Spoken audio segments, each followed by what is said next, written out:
Kerabat dan rekan penceramah Ustadz Abdul Somad menyebut alasan ekstremisme dari Singapura sehingga menolak UAS masuk tidak masuk akal.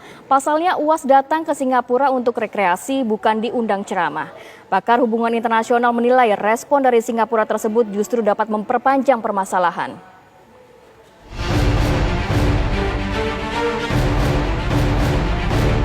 Dibukanya alasan penolakan masuk terhadap Ustadz Abdul Somad alias UAS ke Singapura dari pemerintah Singapura memicu kontroversi. Pasalnya, Kementerian Dalam Negeri Singapura menyebut UAS dikenal sebagai sosok yang kerap menyebarkan ajaran ekstremis sehingga tidak dapat diterima masuk. Penceramah yang juga rekan UAS Ustadz Fahmi Salim menilai alasan tersebut tidak masuk akal. Pasalnya UAS datang ke Singapura untuk rekreasi, bukan diundang ceramah. Rencana perjalanan UAS selama 2 hari di Singapura bahkan tak ada yang bersentuhan dengan aktivitas ceramah. Dia ke sana itu kan bukan untuk ceramah, bukan untuk tabligh akbar. Kalau dituduh sebagai mengajarkan ekstremisme, kemudian intoleran, kemudian lagi membolehkan bom bunuh diri seperti di Palestina itu kan 3 alasan itu. Ya. Alasan itu tepat kalau misalnya beliau itu di sana diundang dalam rangka ceramah tabligh akbar. Karena di sana kan komunitas muslim juga ada. Jadi nggak masuk akal kalau menurut saya. Kalau misalnya itu seperti terjadi misalnya sebelumnya pernah mau kemana? Ke Jerman kah atau ke Hong Kong ya. Karena memang itu ada undangan untuk ceramah. Tapi kan ini kunjungan biasa, liburan. Dan itinerary-nya jelas.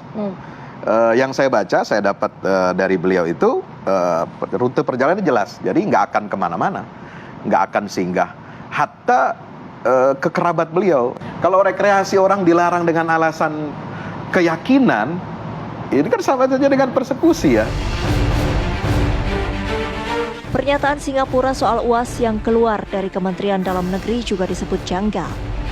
Pakar hubungan internasional Profesor Hikmahanto Juwana menduga Singapura kesal karena mendapat tekanan dari perwakilan Indonesia.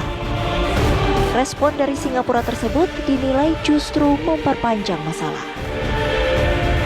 Kenapa Kementerian Dalam Negeri membuat alasan, ya? Nah, setelah saya pelajari, saya perlu verifikasi tapi ya, ternyata duta besar kita di Singapura membuat nota untuk mendapatkan informasi. Ya, kenapa UAS ini ditolak masuk ke Singapura? Nah, mungkin atas desakan seperti itu, pemerintah Singapura marah, ya udah sekalian aja kita kasih tahu gitu ya. Tapi dikasih tahunya ini kalau menurut saya juga berlebihan. Harusnya petugas imigrasi itu nggak dasarnya itu. Ini kan setelah dipikirkan baik-baik dan lain sebagainya, kemudian dibuat kayak yang seperti kita lihat bersama. Dan ini menurut saya justru akan memperpanjang masalah. Karena saya yakin pengikut dari UAS, Ustadz ini tidak akan bisa terima. Dan itu akan menekan pemerintah Indonesia. Ya, ini yang jadi permasalahan. Ya, kenapa kemudian mungkin Singapura merasa saya kok ditekan-tekan sama Indonesia, udah sekalian aja saya buka aja. Sebelumnya, pemerintah Indonesia melalui Duta Besar Indonesia untuk Singapura mengirim nota diplomatik yang menanyakan alasan penolakan masuk terhadap Ustadz Abdul Somad. Tim TV One mengabarkan.